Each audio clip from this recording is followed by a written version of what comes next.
আমি মরে গেলেই জগৎ বুঝবে আমার দামটা কি। তারা ঠিকই মরে যায়, জগৎ একদিন তাদেরকে আর ভুলে যায়। কারণ দুনিয়া এত ব্যস্ত, কেউ কাউকে মনে রাখার বেশি টাইম পায় না। একটু জানাজার নামাজে খেয়াল করে দেখেন, অনেক কষ্ট করে মানুষ একটু জানাজায় যায়, নামাজটা পড়ে আর দেরি করে না।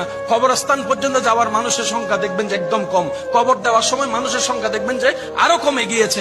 মানুষের ব্যস্ততা এমন, আজকে যেরকম আপনার আমার অন্য কারোর জন্য টাইম নাই, একদিন ওদের হবে আমাদের জন্য কারো টাইম থাকবে না। সেজন্য মনে রাখবেন, পৃথিবীর যতই আপন হোক, যতই কাছের হোক, যতই রক্তের হোক, যতই ভালোবাসার হোক, কেউ কারো আপন না, কেউ কারো আপন না। দিন শেষে বাস্তবতা মেনে নেওয়াটাই বুদ্ধিমানের কাজ। কথা বলেন ঠিক কিনা? সময় আসলে আপনরাও চোখ উল্টাইতে 2 মিনিট করে না।